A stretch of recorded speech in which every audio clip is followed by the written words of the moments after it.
আজ ছাদের উপরে কিছু আইসক্রিম স্টিক পেলাম, আর আইসক্রিম স্টিকটা তুলতেই সামনে থেকে একটা বড় টেডি বিয়ার পড়ে আছে, আর টেডি বিয়ারের পেটের ভিতর থেকে একটা আইসক্রিম মোল্ড পেলাম, আর আইসক্রিম মোল্ডটা তুলতেই দেখি সামনে তরমুজ পড়ে আছে। তো এই জিনিসগুলো নিয়ে আমি দৌড়ে বাড়ি চলে আসলাম। আর গাইস, এখন কিন্তু অনেক গরম পড়েছে, তো এই তরমুজটা দেখার পরে আমার মাথায় বুদ্ধি আসলো, এই গরমে এই তরমুজটা দিয়ে আইসক্রিম বানালে কেমন হয়। তাই তরমুজটা আমি কাটতে শুরু করে দিলাম, আর আমার ভাগ্যটা খুবই খারাপ ছিল, তাই তরমুজটা খারাপ বার হয়ে গেল। তো কোনো ব্যাপার না, বাজার থেকে আমি একটা ফ্রেশ তরমুজ নিয়ে চলে আসলাম। আর গাইস, আমার এই মেহনতের জন্য প্লিজ আমাকে সাবস্ক্রাইব করে দাও। আর এই তরমুজটা কিন্তু একেবারে লাল টুকটুকে ছিল। চলো এবার তরমুজটাকে তাড়াতাড়ি কেটে নেওয়া যাক।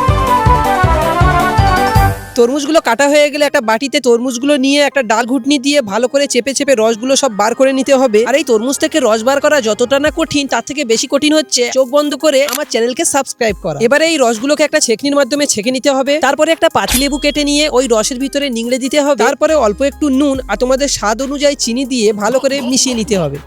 তারপরে আইসক্রিমের একটা মোল্ড নিয়ে নেবে, আর যে তরমুজের জুসগুলো আছে সেগুলো আইসক্রিম মোল্ডের ভিতরে একটা একটা করে ভর্তি করতে শুরু করে দেবে। মোল্ডগুলো ভর্তি হয়ে গেলে তারপরে ঢাকনা লাগিয়ে দিয়ে একটা করে আইসক্রিম স্টিক দিয়ে দেবে। এবারে এই আইসক্রিম মোল্ডটাকে নিয়ে গিয়ে ফ্রিজে রাখতে হবে 24 ঘন্টার জন্য, যাতে আইসক্রিমটা জমে যায়। আর তোমরা যদি এই ভিডিওর পার্ট 2 দেখতে চাও তাহলে কমেন্টে 2 লিখে চ্যানেলটাকে সাবস্ক্রাইব করে দাও।